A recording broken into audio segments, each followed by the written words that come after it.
ஆனா மஹியோட நானா விராஜ். என்ன விராஜா?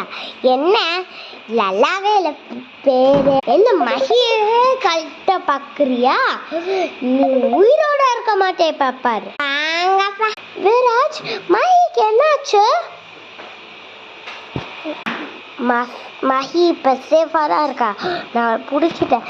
இப்ப அந்த கருத்தை அவனை மட்டும் கொன்று. அப்படியா? அவனை நல்லா கொல்லு.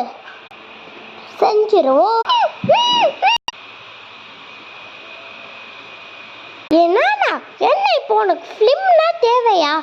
அப்படியே போட்டு ஒரு ரொமான்ஸ் ஆக்கிக்கிட்டு இருக்க. இப்போ நான் ஒரு பொண்ணு, உன் பொண்ணு நான் இப்போ கடைக்கு கிடக்குறேன். என்னை காப்பாற்றாம அப்படியே பேசி அம்மா கிட்ட பேசி நல்லா ரொமான்ஸ் பண்ணியிருக்கீங்களா 2 பேரும் சேர்ந்து?